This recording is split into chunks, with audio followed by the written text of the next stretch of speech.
et les agences stéphanoises organisent l'invitation spéciale. Départ Saint-Étienne-Boutéon, mardi 4 novembre, entre 8 et 9 heures. Retour mercredi dans la nuit après le match, environ 1 heure du matin à Boutéon.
Eh bien, nous voici de retour au stade Geoffroy Guichard, alors que la deuxième mi-temps est commencée depuis maintenant 2 minutes. Toujours rien de nouveau, 1-0 en faveur de Saint-Étienne, qui vient d'obtenir ici par Rocheteau un nouveau corner, le premier de cette deuxième mi-temps.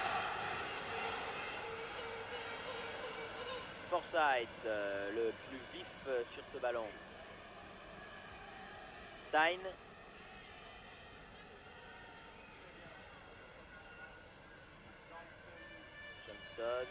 Jean-Michel Larquet pour Jean-Vion, voilà qui était un peu osé comme passe, mais enfin les Stéphanois ont quand même le ballon. Rocheteau, Sinaïgel, Battenay, prise avec Barlaine, et oui, garde trop le ballon et d'un très très long dégagement. Forsyth là-bas a ramené le jeu dans le camp de Saint-Étienne. Balle pour Rocheteau. Reprise avec Miller. Et faute de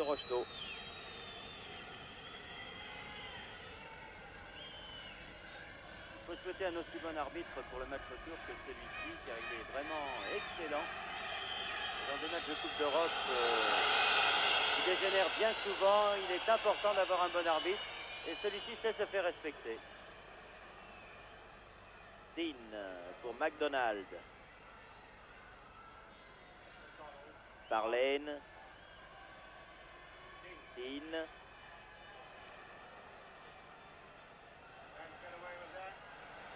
Janvion.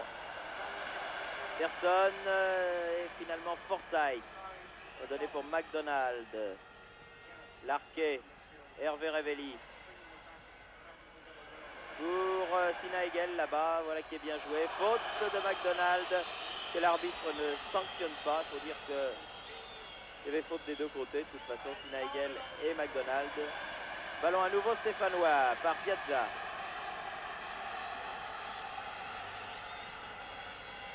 Sina Hegel. Larquet. Renverse le jeu là-bas sur la gauche pour Farison, le seul non international de cette équipe de Saint-Étienne, et pourtant Dieu sait qu'il le mériterait de l'être international. Oh, une reprise volée manquée d'un centimètre par Rocheteau, et la balle dans les pieds de McDonald. On va peut-être demander à Stéphane Kovac ce qu'il aurait dit à la mi-temps aux joueurs stéphanois s'il avait été dans les vestiaires.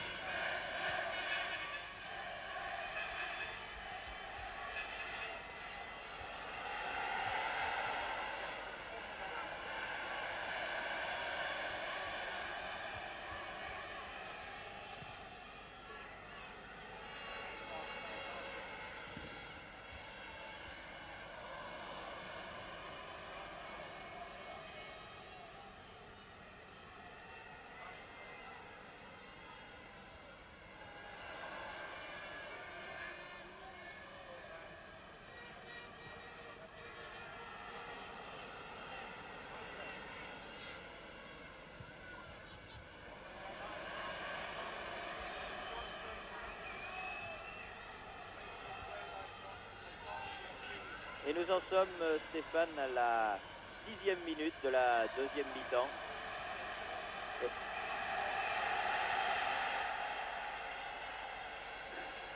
Eh bien, il faut le souhaiter, hein, Stéphane, car un seul but pour aller à Ibrox, ça n'est pas suffisant.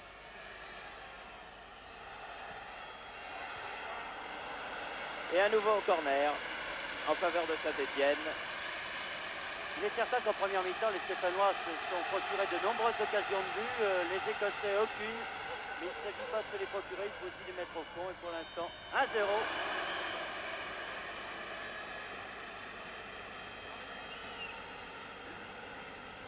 Oui, mais enfin, lorsque Batley, par exemple, se retrouve en bonne position, on peut peut-être dire que c'est une occasion de but.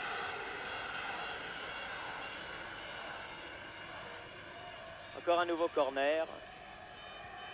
Tête de Farison. Ah, en jeu de tête, on est moins bon qu'eux, ça c'est sûr. Ça c'est sûr. On peut pas être les meilleurs partout. Hein.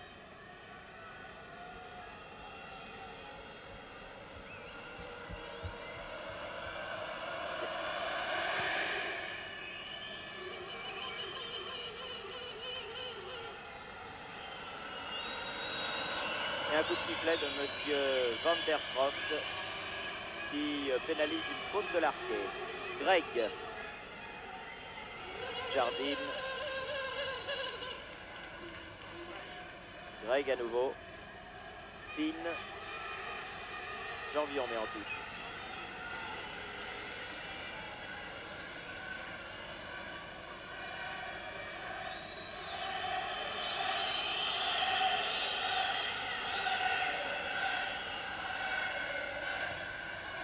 Piazza. La balle n'est pas sortie, c'est une balle à effet. Elle a longé la ligne et elle n'est pas sortie. Jardine repart en contre-attaque. Attention, c'est dangereux ça. Attention au centre de Jardine.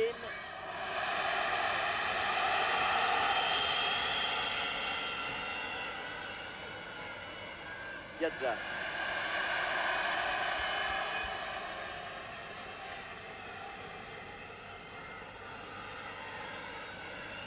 pied. Nigel. Ah non, ça c'est pour personne. C'est pour Kennedy, le gardien.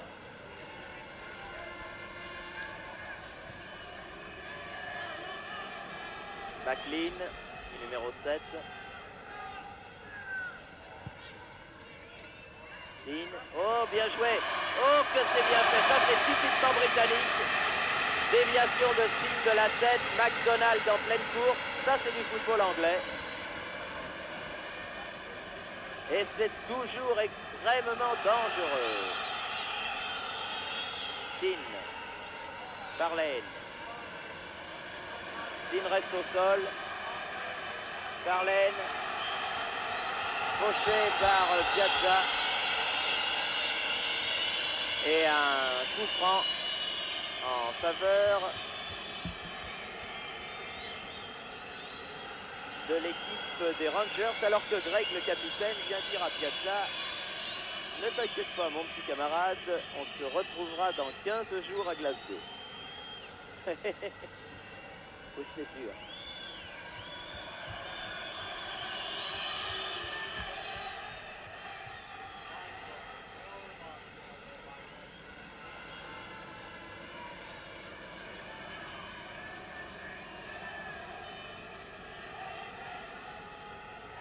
Dean.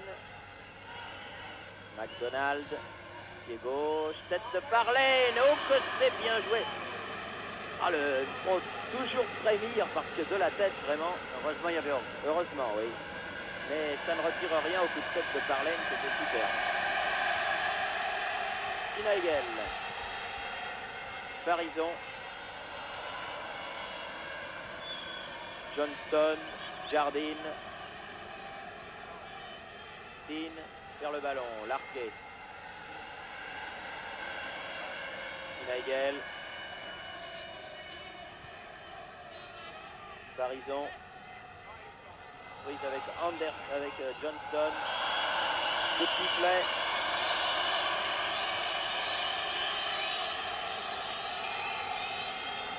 Et un coup franc en faveur de Saint-Étienne.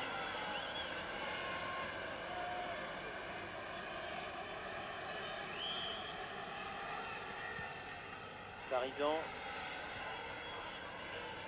Larquet. Farison. Jean-Michel Larquet. Jean-Michel Larquet. Ah, il perd le ballon, Larquet. Nigel le récupère. Mais il y a beaucoup de maillots bleus devant la surface de réparation. Et les joueurs des Rangers se dégagent. Coup franc en faveur des Rangers. 12 minutes de jeu en deuxième mi-temps. 57 minutes, par conséquent 1-0 pour Saint-Étienne. Patrick Révelli, 29e minute.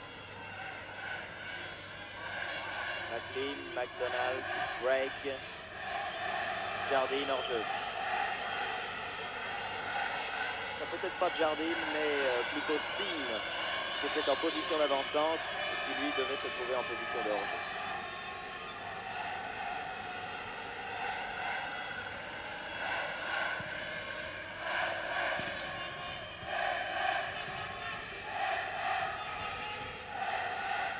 Patrick Révelli, Hervé Révelli aux prises avec Jackson. Kennedy sort de son but. Les Stéphanois n'ont pas retrouvé le rythme de la fin de la première mi-temps et ils subissent le jeu dans le premier quart d'heure comme ils l'avaient subi du reste pendant le premier quart d'heure de la première mi-temps. Pour l'instant, ce sont les Écossais qui font le jeu, c'est incontestable. Oui, Stéphane. Oui.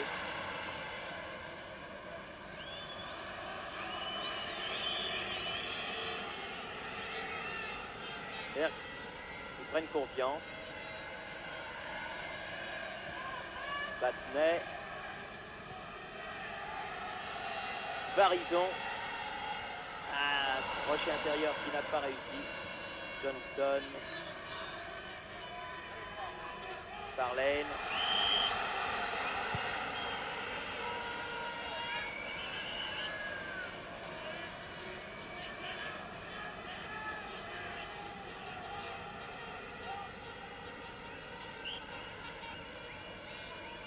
Jardine.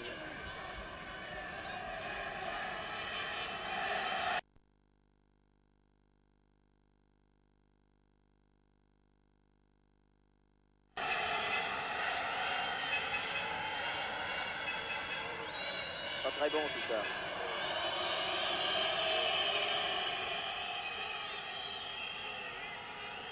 Le terrain est bon, enfin la pelouse de Geoffroy Guichard n'est pas une des plus parfaites de France, mais enfin elle est bonne et la température est très douce ce soir, il ne fait pas froid du tout.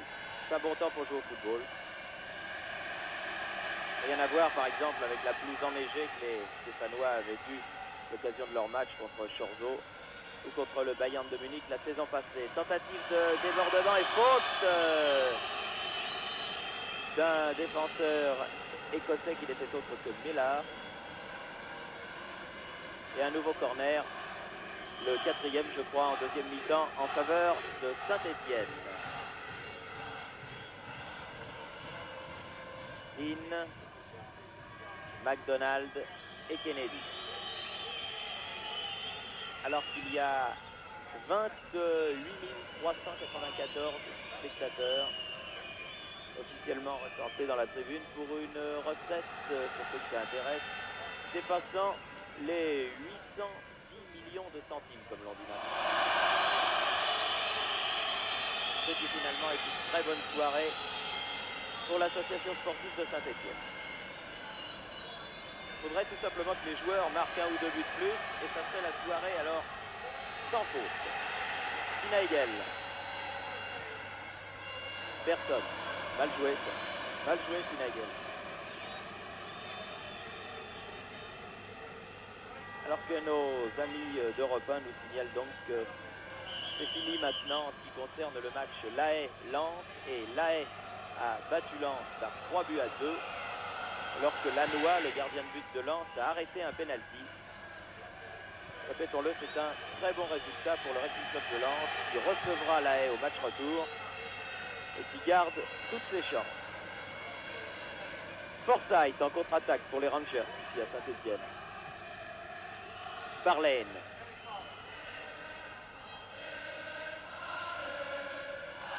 McDonald. Directement sur Janvion. Oula! Coup de sifflet de l'arbitre pour une faute de Barlane sur Janvion et un coup franc en faveur de Saint-Étienne, joué par Lopez. Piazza.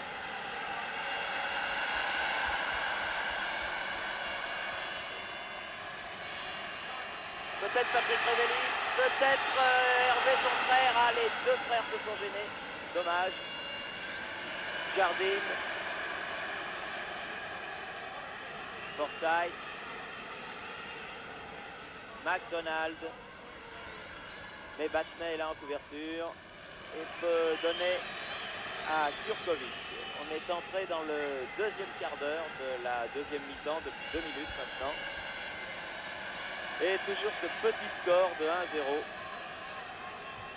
Nettement insuffisant. Avant le difficile match qui attend les Stéphanois en Écosse. Faute sur Patrick Révelli, sur Hervé Révelli, pardon. Et voilà un coup franc dangereux.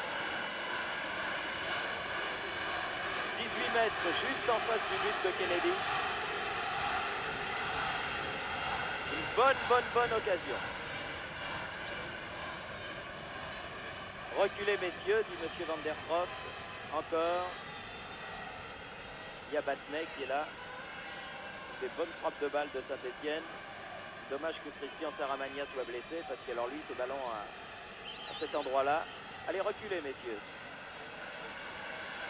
Comme vous disait Bernard tout à l'heure, monsieur Van der Prost veut se faire respecter. Reculez.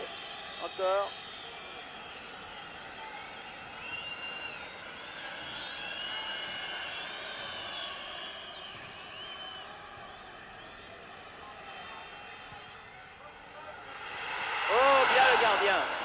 Patrick Révelli avait bien joué. Rocheteau dans les 16 mètres toujours, aux prises avec Miller. Centre en retrait, personne. C'est fini. Ah, une succession de ballons chauds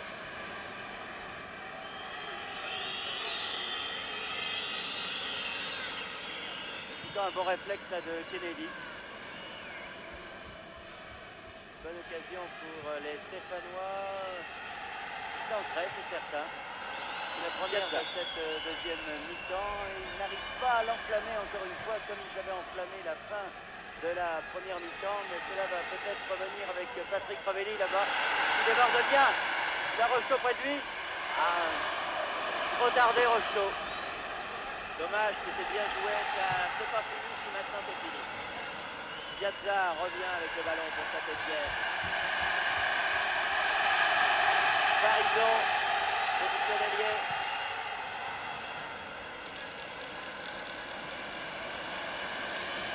Défend de bec et ongle ces joueurs des Rangers. Corner.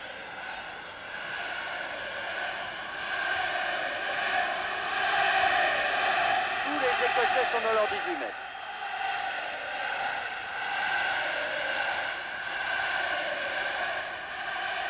C'est Larquet qui tire ce corner.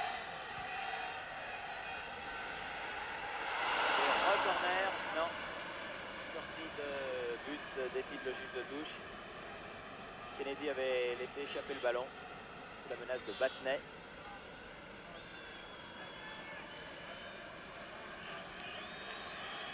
Oui, c'est ça.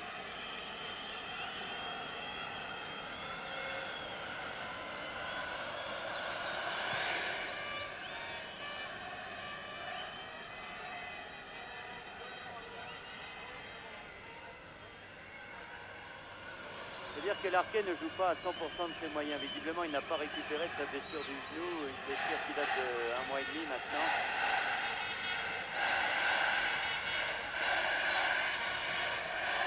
Il hésite quand même à se servir de son pied droit, c'est certain. C'est pas durant Larquet. Un ballon qui longe encore une fois la ligne là-bas.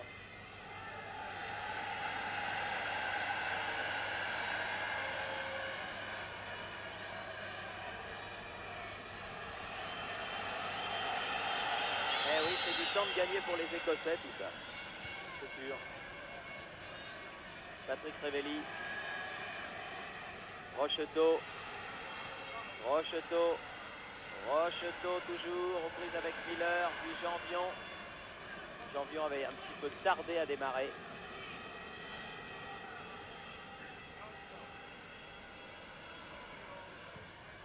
Janvion. Parison, l'autre arrière. Vous voyez que les deux arrières de Saint-Étienne sont tous les deux en position d'ailier. Centre sur le but de Kennedy, mais pas de danger pour celui-ci.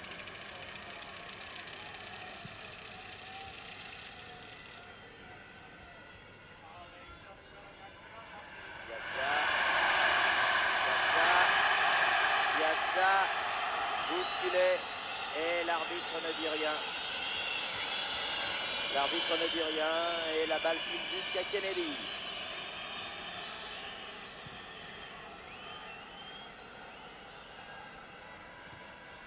Battenet, Piazza.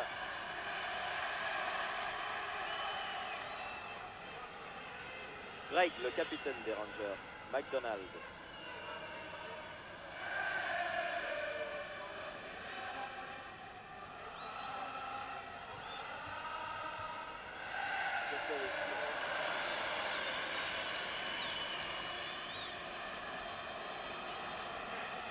Encore Greg. En jeu.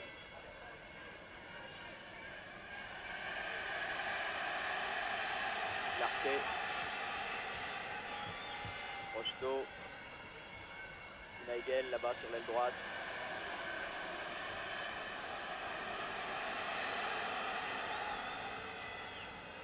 Larquet. Hervé Ravelli. Rocheteau, Patrick, Ravelli. Tir d'Hervé Ravelli contré. Et corner. Ah, c'est dommage parce que si elle était dedans, c'était pareil, car la balle avait été contrée au départ. C'est un nouveau corner pour Saint-Étienne. Tiré cette fois-ci par Parisot.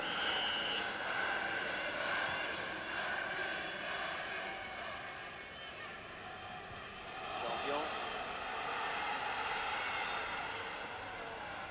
Bien joué Janvion, Parison remet dans le paquet. 7. Ah, bien joué de Rocheteau. Et bonne intervention du gardien écossais Kennedy. Manque un peu de puissance cette tête, c'est dommage.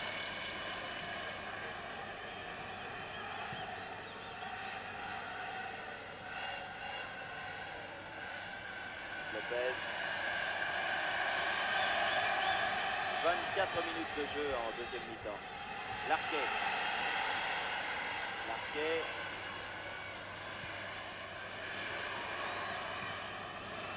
Défense écossaise renvoie encore. 7 de Farison. 7 de Larquet. Ah, dommage.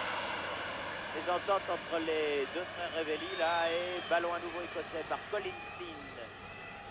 Puis McDonald là-bas. Deux Écossais s'échauffent le long de la touche. Il s'agit de Young et d'Anderson, les numéros 14 et 15, qui vont très certainement entrer dans un moment. Et intervention difficile là de Djurkovic. Sous la double menace de Parlane et de Steen.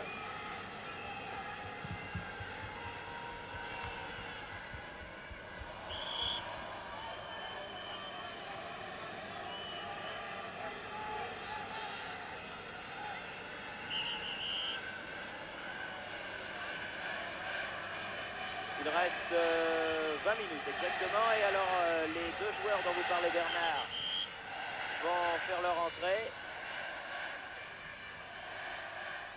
Le 15 Anderson et le 14 Young à la place de McLean et de Parlane. Numéro 7 et le numéro 9 sortent. McLean et Parlane, et rentrent les numéros 14 et 15, Young et Anderson. Changement de joueur, Gaston Rogers. Le numéro 14, Monica, et le numéro 15, Anderson, remplace le numéro 7, McLean, et le numéro 9, Parlane.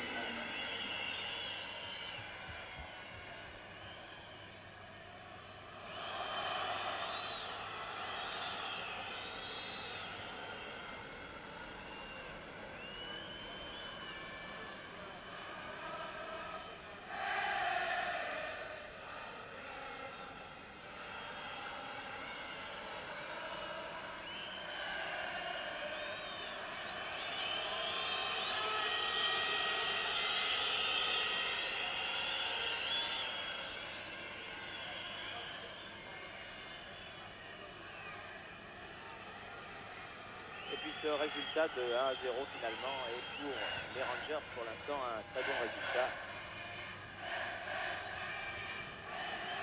Ils vont très facilement pouvoir le remonter chez eux à Ibrox Park dans 15 jours. Bah, le 15 joue en pointe, il a pris la place de Parlane, il est juste devant Piazza. Quant au 14, c'est un milieu de terrain supplémentaire pour l'instant. Et il vient se porter sur le flanc droit du côté de Farison. Il est en